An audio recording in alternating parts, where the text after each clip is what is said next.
Madame, Messieurs, bienvenue sur Gabon 24. Dans ce plateau spécial consacré au piratage audiovisuel au Gabon, comment y remédier? Que l'on soit au Gabon ou ailleurs, le piratage audiovisuel prend aujourd'hui des proportions inquiétantes selon des données récentes. En France, près de 12 millions d'internautes sont concernés et le manque à gagner pour l'ensemble du secteur dépasse le milliard d'euros. Tenez-vous bien. Mais qu'entend-on par piratage audiovisuel? Comment comprendre que les auteurs arrivent encore à passer entre les mailles du filet et comment arrêter cette hémorragie? Aujourd'hui, nous allons tenter d'y répondre avec vous. Monsieur Édouard Bloch, déjà bienvenue sur ce plateau de Gabon 24. Merci, madame. Vous êtes avocat à la Cour, inscrit au barreau de Paris et spécialiste des questions de propriété intellectuelle. C'est bien cela? Absolument. Un peu plus tard, dans la seconde partie de cette émission, nous aurons Monsieur Trésor Pincou. Mais déjà, ici sur ce plateau, nous sommes avec Monsieur Félicien Bivigou Koumba, conseiller membre à la Haute Autorité de la Communication du Gabon. Bienvenue, Monsieur Biviga Koumba. Merci. Et également, au cours de cette émission, Monsieur Stan McCoy, qui est en direct de la Belgique, sera avec nous. Il est président de la Motion Picture Association, MPA, des pays en développement en Europe, au Moyen-Orient et en Afrique. Une fois de plus, bienvenue, messieurs. Merci. Alors, j'ai envie de dire qu'on va commencer par le constat. Pour mieux comprendre le phénomène donc, de ce piratage audiovisuel, il faut d'abord commencer par savoir de quoi il s'agit. Monsieur Biviga. Bien, merci une fois encore. Il faut vous dire que nous nous adressons à un public assez large. Oui. On va essayer, dans la mesure du possible, d'être le plus simple, mais le plus clair possible. Le piratage ici, c'est l'action de s'approprier ce qui ne vous appartient pas. Et à travers cette appropriation, vous faites de l'argent sur le dos de ceux qui ont les droits, par exemple pour la radio, la télévision ou le cinéma, et que vous exploitez ces éléments sans que les ayants droit puissent disposer des rétributions que leur confère la loi dans le domaine de leurs compétences. Donc ici, dans le cadre de l'audiovisuel, c'est prendre des images, qu'elles viennent du cinéma, du football, des documentaires, et de les vendre à vil prix sans que ceux qui ont les droits, ici nous avons des opérateurs comme Canal, comme Satcom, comme Digital, comme StarTime. Bon, malheureusement, il faut bien dire qu'ils sont là. Eh bien, ceux-là, si l'un ou l'autre s'approprie des images qui ne lui appartiennent pas, eh bien, c'est du piratage. Alors, une définition qui me semble assez complète, mais que peut-on encore y ajouter, Monsieur Bloch, à cette définition du piratage audiovisuel? Écoutez, je crois que si on devait simplifier et vulgariser à l'extrême pour que les gens nous comprennent bien et faire une analogie avec d'autres infractions, on parlerait du vol d'images, tout simplement. D'accord. Le piratage, c'est le fait, comme monsieur le conseiller l'a rappelé, d'accéder à des images, qu'elles soient de cinéma, qu'elles soient d'émissions, qu'elles soient de reportages, qu'elles soient d'événements sportifs, sans autorisation de ceux qui sont derrière, les réalisateurs, les éditeurs, les producteurs, toute la chaîne de droit. Et aujourd'hui, quels sont les différents types? Je reste avec vous, Monsieur Bloch, de piratage que l'on retrouve, que ce soit au Gabon. Est-ce que c'est déjà les mêmes formes qu'il y a au Gabon ou en France, en Afrique ou en Europe? Alors vous avez un fléau qui est international en matière de piratage, qui se développe aussi vite que les infrastructures Internet, c'est le piratage IPTV. D'accord. Plus les infrastructures sont développées, plus ce piratage par Internet prospère. Donc vous avez une avance un petit peu technologique dans un certain nombre de pays, mais le Gabon n'est pas en reste. Vous avez des opérateurs Internet ici qui développent à grands coûts d'investissement les infrastructures réseau et la fibre dans votre pays, ce qui est une très bonne chose pour le consommateur gabonais.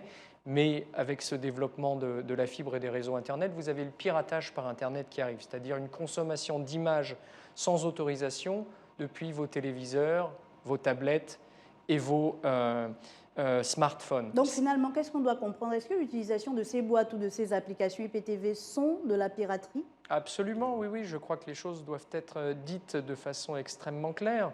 Au Gabon, pour prendre l'exemple de ce pays qui est très en pointe sur ces choses-là, vous n'avez pas ou peu d'applications par Internet qui proposent de la télévision en toute légalité. Vous avez, sauf erreur de ma part, 2 opérateurs simplement qui ont des applications par Internet, l'opérateur chinois StarTimes et l'opérateur français Canal+, via son application MyCanal. Tout le reste, toutes les applications que vous pouvez trouver, et surtout les applications qui vous proposent des centaines et des milliers de chaînes et des milliers de contenus en VOD, ce sont nécessairement des applications qui sont pirates. Mais il s'avère qu'aujourd'hui, les consommateurs sont un peu plus exigeants, Monsieur Bloch, et je ne vous apprends rien, puisqu'au niveau de la qualité, il est également reproché à ces opérateurs entre griffes légaux, vous avez cité quelques-uns, de ne pas toujours retransmettre au niveau de mon récepteur à la maison la qualité, la HD, aujourd'hui on parle de 4K et bien d'autres encore, mais même aussi au niveau des variétés, d'où peut-être pour ne pas justifier le choix des consommateurs d'aller vers ces adresses IPTV. Est-ce qu'il n'y a pas également le fait de se remettre en question pour ces opérateurs dits légaux? Alors, vous avez parfaitement raison. Dans les outils de la lutte contre le piratage, il y a un outil de communication. Il faut d'abord que le consommateur gabonais puisse comprendre ce qui est licite et pas licite. Et puis, vous avez un effort commercial qui doit être fait de par les opérateurs. C'est une évidence. C'est une évidence. Moi, je ne connais pas les offres de chacun des opérateurs présents au Gabon.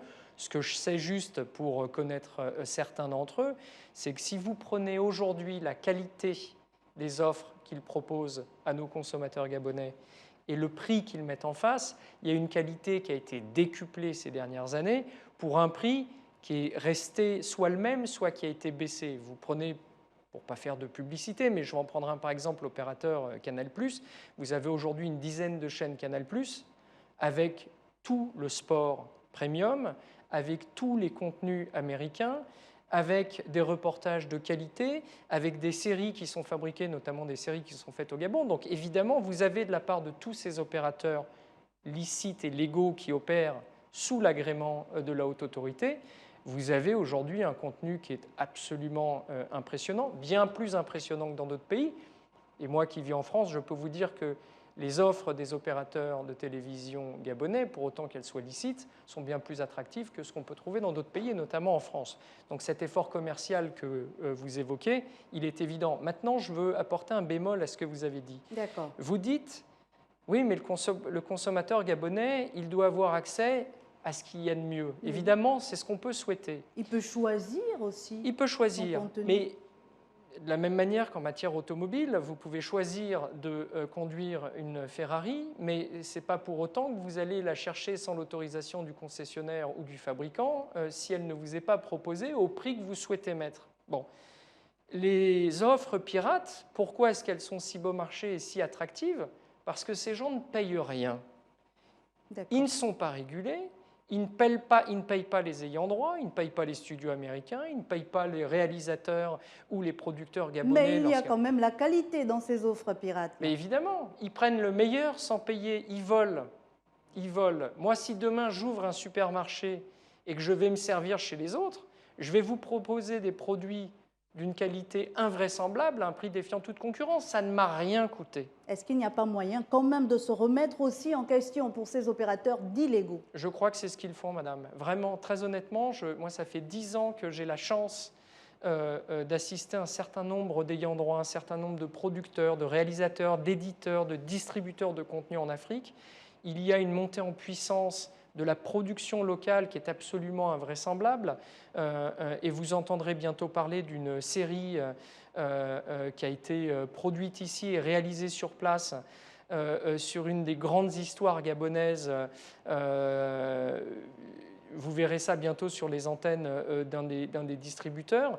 Vous avez, je crois, accès au Gabon au contenu le plus attractif qui existe. Vraiment, je le dis en toute honnêteté. Ça, c'est selon vous, peut-être pas toujours de l'avis des consommateurs. Nous aurons l'occasion de continuer. Permettez-moi d'aller du côté de la Belgique. Je vous l'ai dit, il est avec nous en direct de la Belgique, M. Stan McCoy.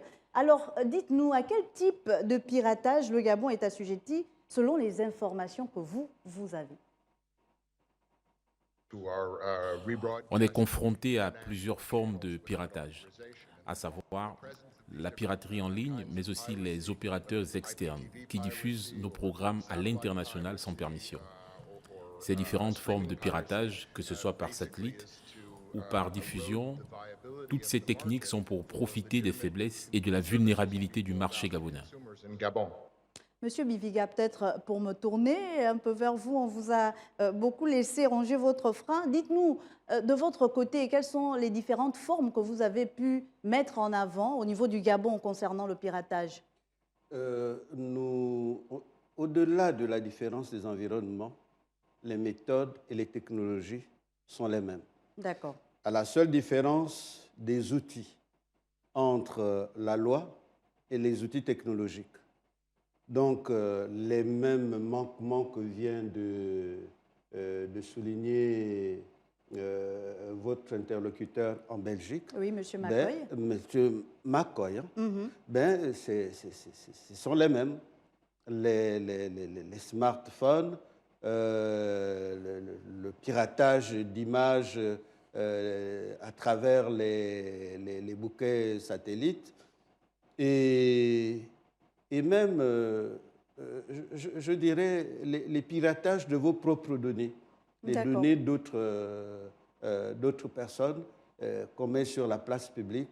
Et malheureusement, comme le disait M. Bloch, il faut par tous les moyens y mettre fin. Mais alors, Monsieur Bloch, oui, vous vouliez compléter? Je veux juste compléter, j'adhère tout à fait à ce que dit monsieur le conseiller, il sait que nous sommes sur la même ligne là-dessus. Il y a un cas de piratage, on parle beaucoup du piratage Internet parce que c'est le piratage des prochaines années, je crois qu'il faut, il faut le dire.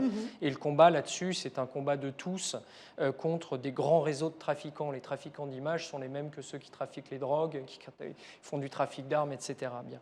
Il y a aussi du piratage, des cas de piratage un peu plus spécifiques, un peu plus gabono-gabonais, où vous avez malheureusement certains opérateurs, et des opérateurs qu'on connaît, hein, qui ont pignon sur rue et qui sont régulés, qui, dans leurs offres de télévision, en plus des contenus qu'ils acquièrent de façon parfaitement légitime, que ce soit au Gabon ou à l'international, rajoutent dans leurs offres des accès à des programmes pour lesquels ils n'ont pas forcément les droits. Je crois qu'il faut quand même aussi rappeler ça. Ce n'est pas une spécificité gabonaise. Il n'en demeure pas moins qu'il n'y a pas énormément de pays à travers le monde où vous avez comme ça des opérateurs régulés qui se permettent d'être en marge des règles applicables. Mais alors, à ce moment, comment nous, en tant que consommateurs, nous pouvons reconnaître qu'un programme ou que ce soit un contenu audiovisuel est piraté ou pas, qu'on l'on soit sur Internet ou sur notre télévision à la maison? Je crois que sur Internet, il ne faut pas se mentir. De la même manière que vous savez qu'une offre de 5000 chaînes avec des dizaines de milliers de films à la demande ne peut pas valoir 50 000 ou 100 000 francs par an, l'achat d'une Ferrari dernier cri ne peut pas valoir 1 million de francs CFA. Ça, c'est vous le spécialiste en droit qui le savez. Mais non. Celui qui est chez nous, dans le sud, là-bas, à Mouila ou à Fougamou, il n'est pas forcément au courant de ces faits-là, de ces choses-là, telles que dites comme ça. L'avantage, c'est que dans le sud, les infrastructures Internet sont moins développées au jour où on parle, donc ils sont moins impactés par ça. Mais je vais vous donner d'autres clés pour caractériser le piratage, notamment sur Internet. Sur Internet, les sites pirates, ils vous proposent énormément de publicité. Lorsque vous avez énormément de publicité avant l'accès à une chaîne ou à un contenu, un film, quel qu'il soit, c'est un premier élément qui vous fait penser que, tiens, ça peut être du piratage. L'un des deuxièmes et le deuxième élément à prendre en compte, c'est l'absence de contrôle parental. On parle beaucoup de vol d'images, etc., mais vous avez dans ces offres illicites du contenu adulte, du contenu qui ne sont pas faits pour nos enfants ou pour nos petits-enfants, auxquels ils ont accès parce qu'il n'y a pas de contrôle parental. Le contrôle parental, c'est quelque chose qui coûte cher à mettre en place. Les opérateurs pirates, ils s'affranchissent de ces investissements-là. Et donc, l'un des deuxièmes moyens, mais il y en a plein, qui permet de caractériser une offre pirate, c'est lorsque vos enfants rentrent de l'école et que vous êtes encore au bureau et qu'à 16 heures, ils ont accès à du contenu pornographique ou pédopornographique sans aucun contrôle parental. Ce sont des petits éléments comme ça qui doivent vous mettre la puce à l'oreille. Le troisième élément, c'est que dans ces offres pirates, vous avez tellement de contenu que vous avez des chaînes de tous les pays du monde. Mais lorsqu'on vous propose des chaînes de Russie, d'Ukraine, du Japon, du Portugal, des États-Unis, d'Amérique du Sud, un consommateur gabonais, il doit bien se douter d'une manière ou d'une autre que l'offre n'est pas dédiée aux consommateurs gabonais et donc il y a un problème là-dedans. Et le problème, c'est que l'offre est évidemment illicite. Elle est construite de façon internationale pour tout public. Est-ce que le piratage par Internet est différent du hacking ? Comment est-ce que vous définissez le hacking? À vous de me dire, vous qui êtes le spécialiste du droit, vu qu'on parle beaucoup de hackers aujourd'hui avec tout ce flux via Internet, etc. Vous avez raison, il n'est pas différent dans le sens où le hacking est à l'origine du piratage par Internet. Le piratage par Internet, c'est quoi? C'est de récupérer des flux de données, en Ouais. l'occurrence des films, des images et des sons, et ça, techniquement, vous maîtrisez ça naturellement bien mieux que moi. Mais il faut d'abord accéder au signal, puis intégrer cela à des offres illicites, et enfin le mettre à disposition des abonnés, du public à l'international. Donc vous avez à un instant T, vous avez naturellement du hacking, parce que vous avez un certain nombre de signaux qui sont notamment cryptés. C'est le cas des chaînes sportives premium à l'international, elles sont toutes cryptées. Et donc, pour pouvoir les mettre à disposition en clair sur Internet, ça implique nécessairement du hacking. Donc oui, j'ai envie de vous dire, tout ça, c'est blanc bonnet et bonnet blanc, et que les spécialistes du hacking sont naturellement ceux qui sont à l'origine, d'une manière ou d'une autre, du piratage audiovisuel. C'est plus appesanti sur Internet, mais concernant le contenu que je reçois moi à la télévision, sur ma télévision, pour ne pas me répéter, comment je sais que tel contenu est piraté et pas tel autre? Est-ce qu'il y a des outils également comme sur Internet, Monsieur Biviga? Bien, lorsque vous recevez tout ce qu'on vous diffuse à la télé, vous ne pouvez pas savoir. D'accord. Par contre, avec les différents éléments que vient de donner M. Bloch, si vous êtes quelqu'un d'averti, vous comprendrez que la richesse et la diversité de ces contenus ne correspondent pas à quelque chose de normal. À partir de ce moment, vous vous mettez en alerte. Et c'est sur cette base-là que vous travaillez au niveau de la Comme aujourd'hui, avec votre permission, comme aujourd'hui, on a choisi un peu plus l'oisiveté. On a plus de temps à passer à la télé. Rares ceux qui font du tourisme, qui font du sport. Donc, dès qu'on a une variété de programmes, on se dit, je peux m'asseoir. Et on valide justement le piratage. Et le coronavirus n'est pas venu arranger les choses, puisqu'on demande de rester à la maison, de limiter au maximum les sorties. Bon, j'ai bien peur, et je le disais en entrant dans ce studio, quand il y a une action à mener, eh bien, on bloque, on met Corona devant.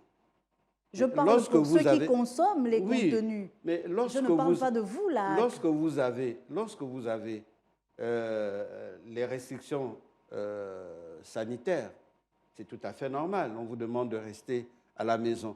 C'est tout à fait normal, et les raisons sont évidentes. Et je peux bien comprendre que les gens, pour ne pas se fatiguer, vont d'une chaîne ou d'un bouquin à un autre. Ça peut se comprendre. Oui. Mais je dis que cette action, c'est valider le piratage. Donc, ce sont maintenant les différents opérateurs qui, en constatant, et ça va faire partie du débat, il y a M. Bloch qui a même ouvert très grandement une porte, le cas du Gabon. On a un opérateur qui choisit les périodes les plus marquantes du sport ou des grands événements pour introduire dans ses programmes des contenus auxquels il n'a pas droit. Une fois vous le savez au niveau de la haute autorité de la communication, qu'est-ce que vous faites pour empêcher à cet opérateur de diffuser des contenus piratés? Il y a une décision qui est prise, qui est transmise à travers la transversalité donc, de la machine administrative à d'autres compétences. Pour le cas de la HAC, c'est la 9, pour le contenu de radio et de télévision, la radio, la télé, oui. Et tous les contenus portés par le numérique, nous nous adressons à l'ARCEP. Et la question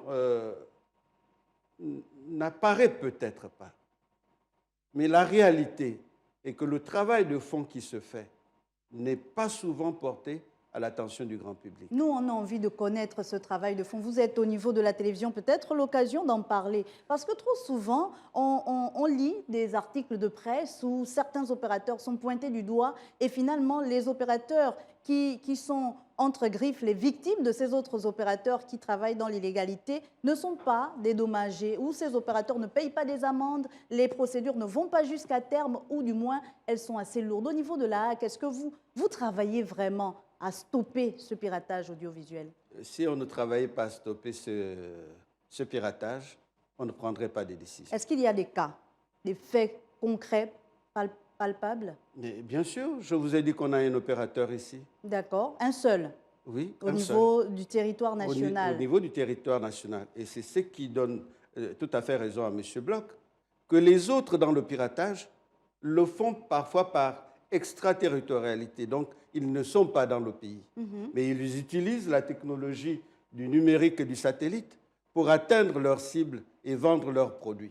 Mais ici, on a quelqu'un, on sait là où il est, qui a été déjà, je crois, traîné dans les tribunaux à 2 ou 3 reprises par l'opérateur Canal, qui a été condamné et qui, à l'instant où nous parlons, est également condamné. Et les gens n'ont pas compris qu'à travers la première décision de fermeture, il y ait eu une autre décision pécuniaire, celle-là. C'est parce que, justement, nous le disions avant, nous essayons aussi, dans la mesure du possible, de faire dans la pédagogie. La pédagogie, c'est bien, mais si cet opérateur continue de récidiver, est-ce que ce n'est pas parce que la sanction n'est pas assez forte? Madame, c'est ce que vous croyez. C'est ce que les consommateurs croient, c'est ce que les populations pensent mais, au niveau de Libreville, de la capitale gabonaise et au niveau du Gabon en général. Est-ce que vous savez que lorsque vous prenez une décision, elle doit s'entourer de toutes les précautions possibles? Il y a eu une alerte. Tout le monde a entendu. D'accord. Tout le monde a compris. Il y a eu une seconde alerte. Donc, lorsque la mesure va tomber, vous donnerez raison à la HAC. Et cette mesure, elle sera de quel ordre? Des amendes à payer? Je n'ai pas les éléments juridiques, mais ça risque d'être assez difficile entre la fermeture et une amende beaucoup plus importante. Une amende beaucoup plus importante. Monsieur Bloch, vous qui parcourez un peu les pays au niveau de l'Afrique et peut-être même du monde, mais on va rester sur l'échelle africaine, où peut-on situer le Gabon dans ce piratage audiovisuel? Je ne voudrais pas faire un ranking un peu maladroit de ce qui se passe. On l'a dit tout à l'heure, au niveau du piratage par Internet, vous avez une appétence de plus en plus forte de ce type de piratage. Maintenant, vous avez un certain nombre de pays africains qui ont mis en place des moyens judiciaires ou administratifs pour lutter contre ce piratage par Internet. Oui, est-ce qu'on peut citer quelques exemples Oui, absolument. Vous avez le Bénin qui est très très en pointe là-dessus, avec un schéma judiciaire qu'on a présenté aux autorités judiciaires gabonaises qui ont été sensibles et qu'on va essayer de dupliquer. Vous avez la Côte d'Ivoire qui est très, très en avance sur ces choses-là. Vous avez le Sénégal, vous avez Madagascar, vous avez le Rwanda, vous avez divers pays. Ça, c'est sur le piratage par Internet. En ce qui concerne le piratage que monsieur le conseiller évoquait à l'instant, le Gabon n'est pas dans une très, très belle situation. Vous n'avez quand même pas énormément de pays où un opérateur régulé se permet comme ça, au nez à la barbe des autorités, au nez à la barbe des ayants droit, de faire prospérer des actes de piratage aussi longtemps. Et d'un autre opérateur qui est également au Gabon? Pas d'un autre, de l'ensemble des autres opérateurs. Monsieur le conseiller rappelait que la loi, la vocation de la loi, en particulier en matière audiovisuelle, c'est d'assurer une concurrence saine et loyale. Oui. C'est la vocation de son autorité et je respecte cette tâche qui est la leur et qui n'est pas aisée à défendre. Mais donc, il ne s'agit pas de combat d'un opérateur contre un opérateur, il s'agit de combat des opérateurs régulés pour faire en sorte qu'ils jouent tous avec les mêmes cartes. Et aujourd'hui, et depuis un certain temps, vous avez effectivement un de ces opérateurs, et il y a 4 ou 5 opérateurs régulés ici au Gabon, vous avez l'un d'entre eux qui ne joue pas vraiment le jeu. Et ça, c'est épouvantable pour l'image du Gabon, c'est épouvantable pour le consommateur gabonais, et c'est épouvantable pour la chaîne de droit. Je reviens sur ce que disait monsieur le conseiller. Moi, j'entends effectivement que des tas de mesures vont être prises, etc., et éventuellement des sanctions pécuniaires plus importantes. Et je vais être un peu comme saint Thomas. Moi, j'attends de voir le résultat. Une chose est certaine, c'est que si on prend l'exemple des chaînes beIN Sport, elles sont aujourd'hui diffusées au Gabon, alors même que ces chaînes-là n'ont pas vocation à être diffusées au Gabon. Vous avez l'éditeur de ces chaînes, que ce soit la maison mère à Doha ou l'une de ses filiales à Paris, qui édite des chaînes en francophone, en arabophone. Eh bien, ces gens-là ont écrit à de multiples reprises aux différents opérateurs, aux différents acteurs de la société gabonaise que leurs chaînes ne pouvaient pas être distribuées au Gabon. Non pas qu'ils ne le souhaitaient pas, mais qu'ils ne le pouvaient pas juridiquement. Juridiquement, beIN achète des droits pour le Maghreb, pour la péninsule arabique et pour la France. Elle ne peut pas distribuer ces chaînes ici. Donc, quand depuis de nombreuses années, vous voyez ces chaînes au sein des offres d'un des opérateurs, ça me pose problème. Je note les propos de monsieur le conseiller qui ne peuvent que me satisfaire. Mais encore une fois, comme saint Thomas, j'aurai plaisir à le féliciter de tout ce qu'il aura fait lorsque la diffusion de ces chaînes aura définitivement cessé à Libreville et plus largement au Gabon. Et c'est ici que nous allons mettre un point final à cette première partie, pas à notre émission, parce qu'elle va se poursuivre avec une deuxième partie. Nous allons remercier M. Édouard Bloch, qui est donc avocat à la Cour inscrit au barreau de Paris, spécialiste des questions de propriété intellectuelle. Merci beaucoup d'être passé sur ce plateau. Nous allons rester en compagnie de M. Biviga Kumba, conseiller membre à la Haute Autorité de la Communication, et M. Penkou se fera le plaisir, représentant de la Liga, de nous retrouver pour la deuxième partie de cette émission.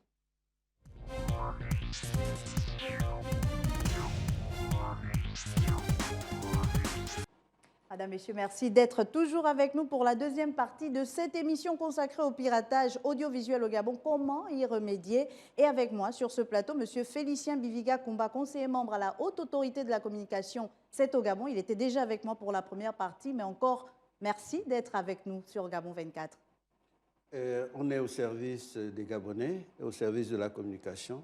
Donc, on est dans le domaine de compétences qui est celui de la Haute Autorité de la Communication. C'est également un plaisir pour la Haute Autorité d'être parmi vos invités et de répondre à toutes les questions liées à la problématique que vous êtes en train de soulever. Merci beaucoup, M. Biviga. C'est un plaisir partagé avec vous sur ce plateau. M. Trésor Penkou, représentant de la Liga, merci de nous avoir rejoints sur ce plateau.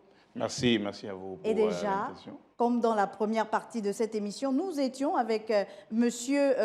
McCoy. Nous allons le retrouver, il est en direct de Belgique, pour ce thème assez intéressant du piratage audiovisuel. Déjà, la première question s'adresse à vous, M. Penkou, puisque vous avez certainement regardé avec attention la première partie. Quelle est l'ampleur du phénomène, finalement, en Afrique, du piratage audiovisuel ? Bon, le piratage, c'est un phénomène global. C'est un phénomène global et ça existe partout, on doit le dire, partout dans le monde, partout en Afrique. Donc après, dans chaque pays, il y a des spécificités, mais c'est un phénomène global, c'est un fléau global. Et depuis la Liga, nous essayons de combattre ce phénomène de manière, même comme c'est global, mais de manière locale dans chaque pays. Et justement, une fois on a fait le constat donc, de l'ampleur que prend aujourd'hui le piratage audiovisuel, qu'est-ce qu'on fait pour remédier à la situation ?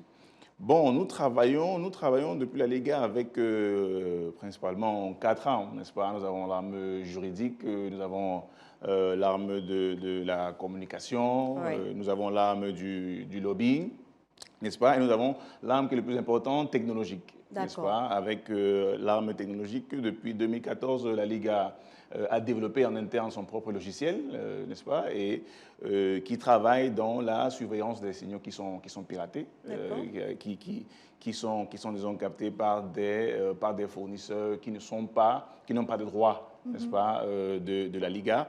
Dans l'arme juridique, nous avons des poursuites que nous menons dans des pays. Nous avons des lettres de cessation d'abstention que nous Est-ce que vous avez des chiffres de combien d'interpellations vous avez déjà eu à faire, de combien de sanctions vous avez déjà eu à donner à certains opérateurs? Je ne saurais pas vous donner un chiffre exact, mais il y en a quand même. Il y en a quand même, c'est partout. C'est partout. Hein. Il y en a en Russie, au Sénégal. Ah, vous êtes au-delà même des frontières du continent africain. C'est ça.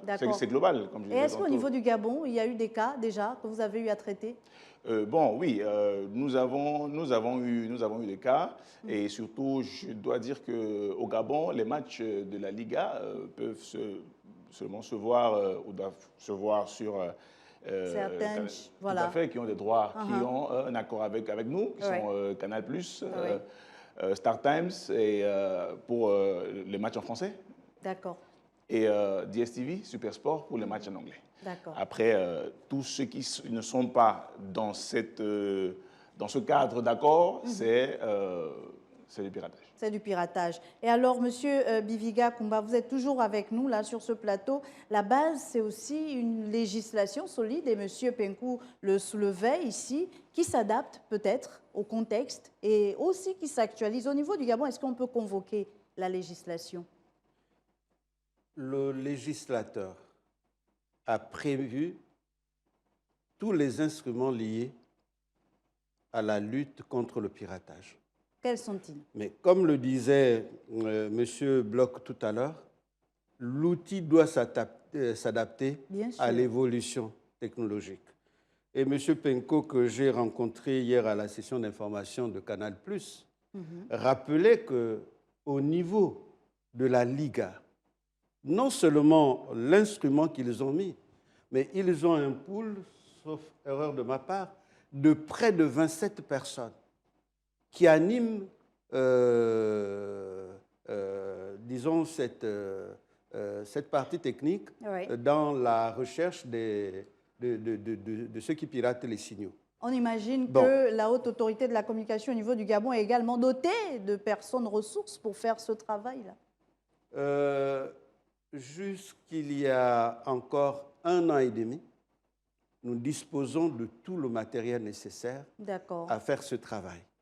Mais compte tenu de la vétusté des Matériel, locaux des locaux. et une partie du matériel, tout est en chantier en ce moment pour être repris le plus rapidement possible. Et je voudrais remercier, l'occasion se présentant à moi, je voudrais remercier au nom de la haute autorité de la communication toutes les autorités qui interviennent donc pour essayer de faire avancer ce dossier et nous remettre sur les rails. On entend bien, M. Voilà. Biviga. Mais alors, comment vous faites aujourd'hui au niveau de la haute autorité pour freiner, pour stopper cette hémorragie du piratage audiovisuel? Bon, il y a des commissions permanentes, D'accord, chacune dédiée à un aspect bien défini de la communication. d'accord. Celui qui est là est en charge justement de ces questions au niveau de la haute autorité de la communication. En dehors des saisines des individus, il y a les acteurs justement du monde des bouquets numériques qui Oui. nous saisissent. Des opérateurs? Et par courtoisie, M. Penkou a cité des opérateurs qui travaillent dans la légalité avec La Liga. avec la Liga. Et vous confirmez Ok. cette légalité, Mais vous, je en tant que haute confirme, autorité puisque de la je l'ai dit communication? déjà ici, Oui. il faut dire aussi que la réalité autour de cette question, c'est que ça a été fait peut-être en privé, au-delà des décisions qui ont été prises, c'est de dire à cet opérateur, vous voyez là où ça nous amène, d'être sur les plateaux de la télévision, même si on ne cite pas votre nom. On a fait de la pédagogie, on a fait de la sensibilisation au niveau de la haute autorité de Mais ça ne la suffit communication. pas. Malheureusement, ça ne suffit pas. La Liga nous a envoyé au Gabon quelqu'un qui vient se plaindre des mêmes manquements.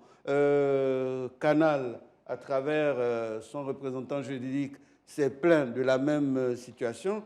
On a essayé, et malheureusement, comme je le disais, il y a 2 niveaux de sanctions entre la sanction administrative qui n'est pas la fin en soi, mais il y a la sanction administrative qui va tomber, malheureusement, si l'opérateur ne se plie pas. Et ma question reste la même que dans la première partie. Comment on fait pour laisser un opérateur qui arrive à passer entre les mailles du filet, qui arrive à continuer de pirater du contenu audiovisuel, à continuer de pirater du contenu même des opérateurs concurrents au niveau national? Comment on fait pour le laisser toujours exercer? Est-ce qu'il n'y a pas eu une certaine latence, j'ai envie de dire, est-ce que la HAC a vraiment joué son rôle, a joué sa partition et joue sa partition? Je ne suis pas un spécialiste du droit, mais il y a dans ce domaine du droit des éléments qui peuvent autant faciliter notre travail que le rendre difficile. D'accord. OK? Vous avez, par exemple, au tribunal un dossier qui a été évacué et la personne a été condamnée. OK? Oui. Mais la personne fait un recours. D'accord. Donc, il y a comme, je dirais, une suspension de la mesure. Mais au regard de la récidive, en ce moment, les juges disent, bon, vous êtes venu une fois, vous vous êtes excusé, on a compris. C'est de la nature humaine, on ne peut avoir des faiblesses. Vous avez fait une seconde fois, nous pensons que le fait qu'on vous ait excusé la première fois vous a amené à poser le même acte une seconde fois. Ben, la troisième fois, il n'y a plus d'autres mesures à prendre, mais c'est de vous mettre en prison. Est-ce qu'il ne faut pas également durcir la loi en s'appuyant sur des exemples qui s'illustrent bien? On a la France, qu'on citait déjà tout à l'heure. On a également, sur le continent africain, on les a cités, hein, le Bénin et la Côte d'Ivoire qui s'en sortent pas mal du tout. Je vous prends un exemple, celui de la France, parce qu'on avait ceux de la France avec nous ici. D'accord. Les premiers sur le terrain de la lutte contre le piratage audiovisuel, ce sont d'abord les professionnels de l'audiovisuel, à travers l'ALPA, l'association de la lutte contre le piratage audiovisuel. Et eux, dans leur combat, ils sont arrivés au blocage de près de 8 groupes de piratage à travers l'application ITV dont on parlait dans la première partie de l'émission. IPTV. Bon. Et à partir de cet instant, ils se sont mis avec le groupe Facebook pour détecter à partir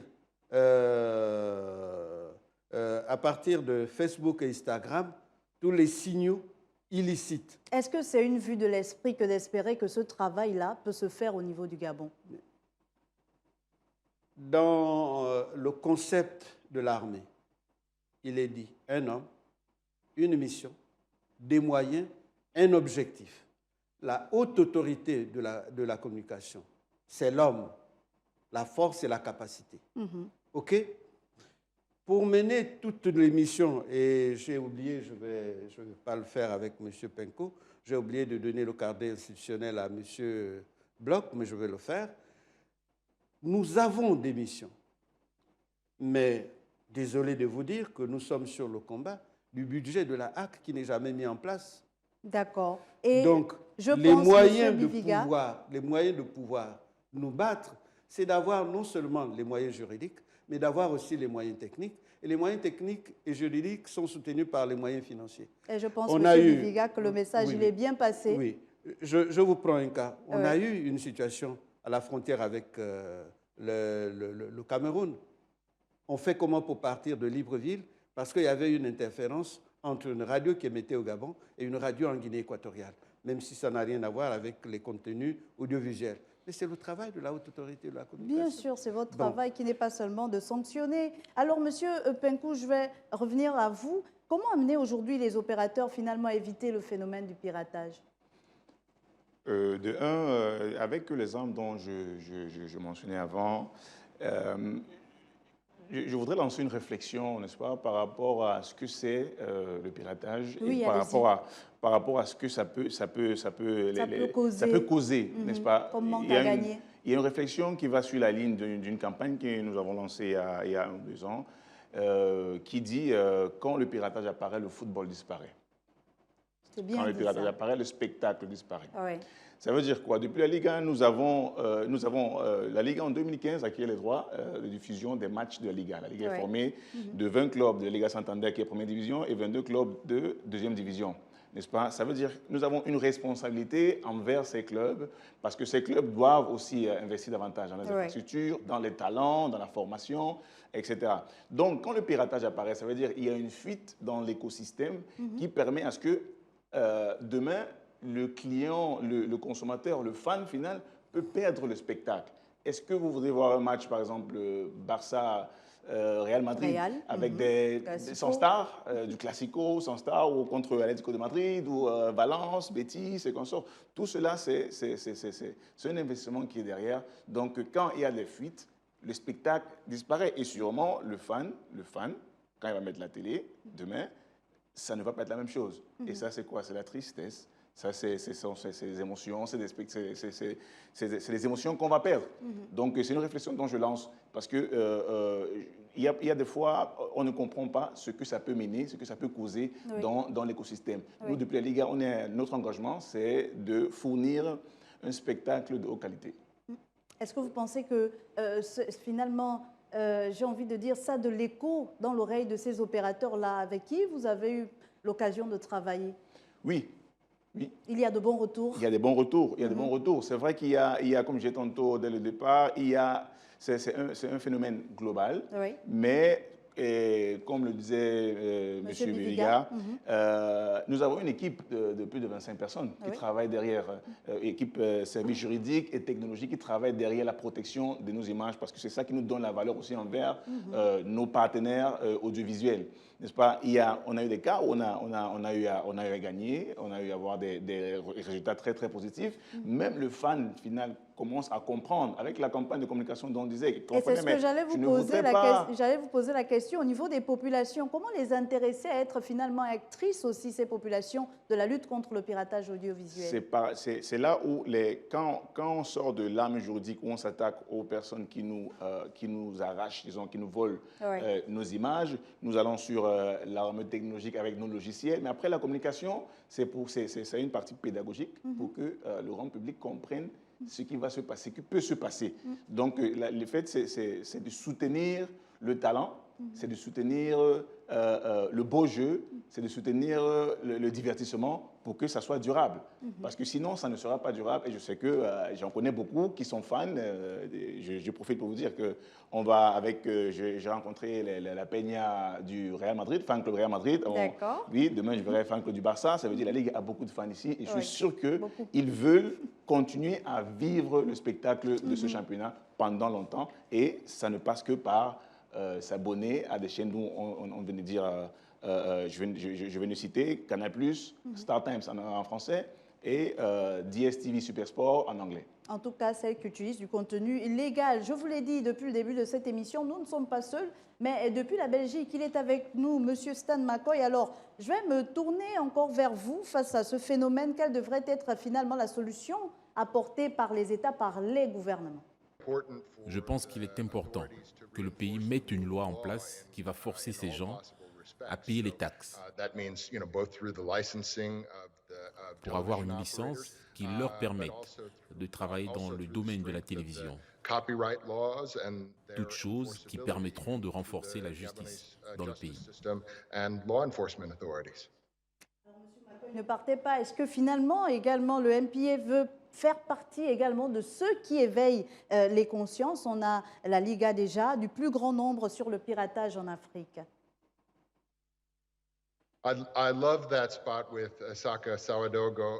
J'aime cette partie avec Sarka Dogo. Il y a quelque chose de merveilleux en ce sens où ils aident le public à comprendre que quand les caméras sont mises en place, ce sont des gens qui sont derrière ce travail.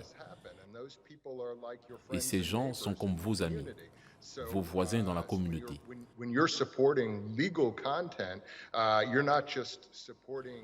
Donc quand vous soutenez les contenus légaux, vous ne supportez pas juste un acteur célèbre. Vous encouragez également vos amis et vos voisins qui réalisent ces contenus, mais mieux encore, vos enfants qui peut-être un jour voudront faire ce métier dans le film et l'industrie de la télévision.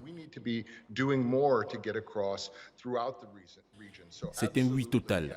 Nous voulons travailler avec la société Convergence à travers la sous-région pour faire comprendre aux gens pourquoi leur choix compte.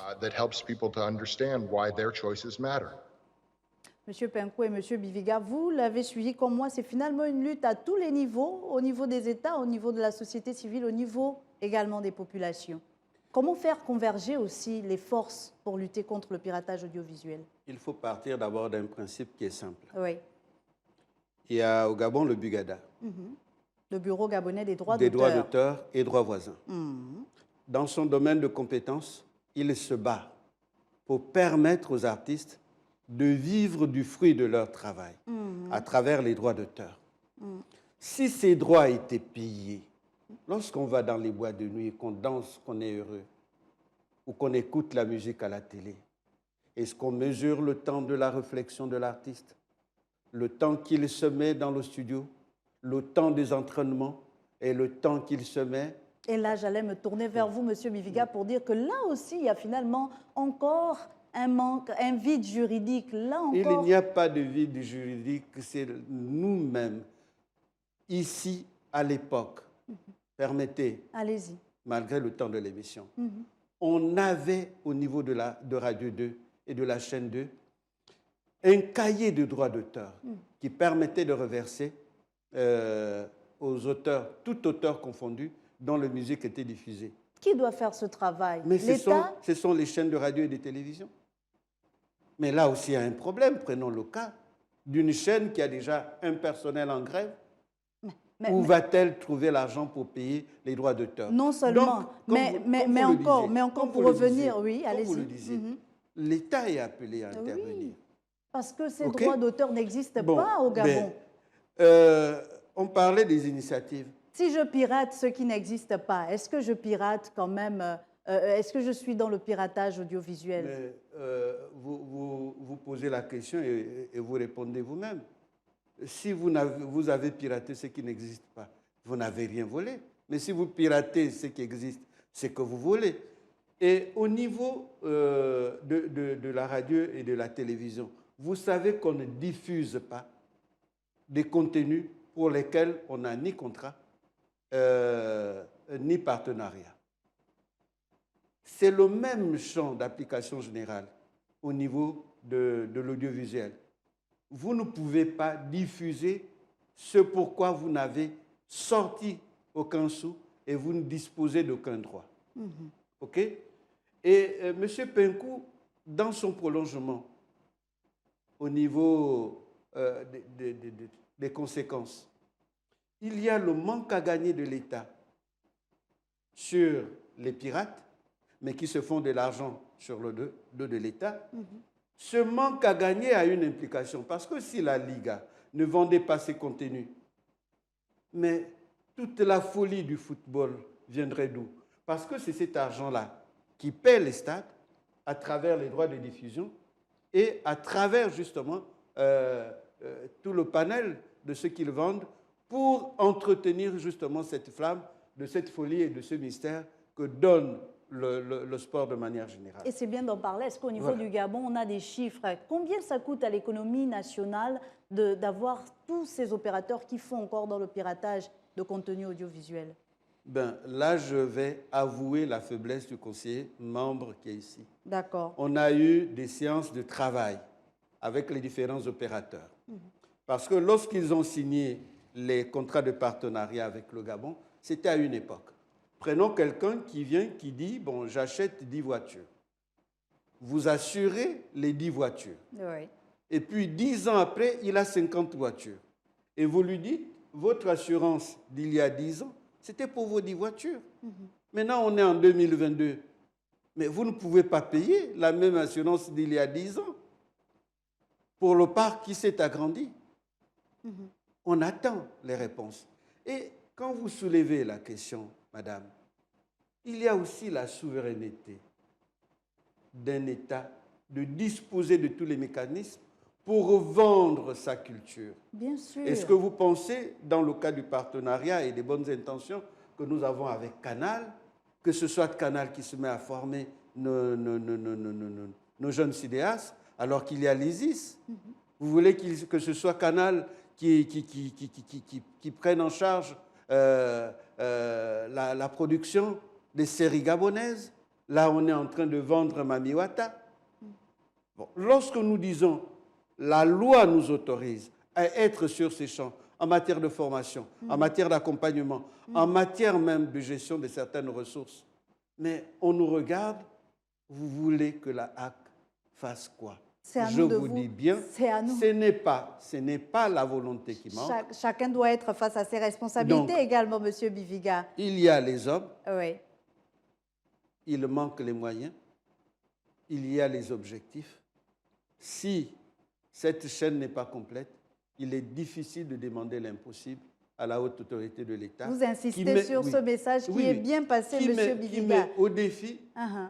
de nous mettre devant n'importe quelle situation et que nous ne soyons pas capables. Et les de autorités répondre. compétentes ont Et compris. Je vous dis, Biviga. juste pour m'arrêter là, Oui, je vous allez-y. dirais que pour la Terminez. première fois au Gabon, on a couvert des élections jumelées et tout le monde dit ce qu'il y a de plus positif. Ça veut dire que si on nous donne les moyens, on peut aller plus loin. Monsieur Penkou, on va certainement finir avec vous. Monsieur Biviga avait encore fort à dire, j'imagine.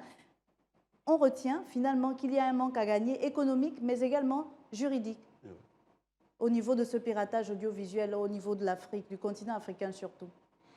Oui, c'est ça.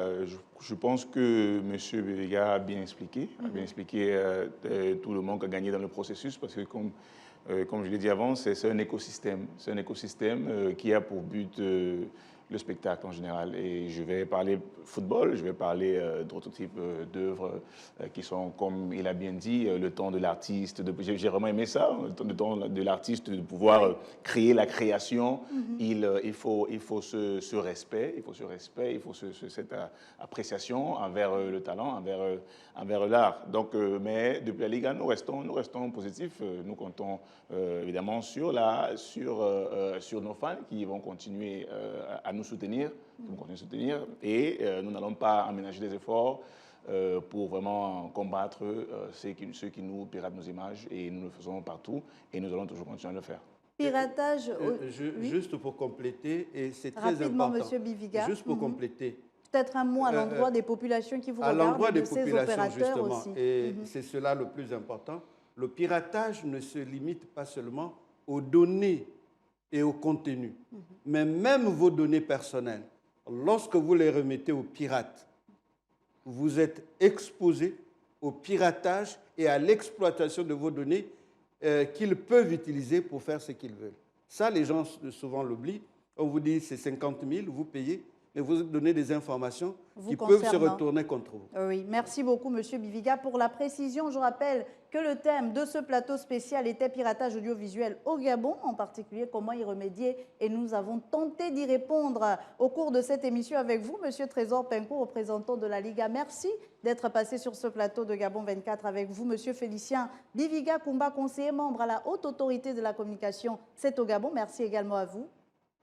Merci, madame. Et il était également avec nous dans la première partie de cette émission, M. Édouard Bloch, avocat à la Cour, inscrit au barreau de Paris, spécialiste des questions de propriété intellectuelle en visio. Depuis la Belgique, nous avions M. Stan McCoy, président de la Motion Picture Association, MPA, des pays en développement en Europe, au Moyen-Orient et en Afrique. Merci à vous, chers téléspectateurs, d'être restés fidèles au programme de Gabon 24. Je vous dis donc à très vite. We'll be right back.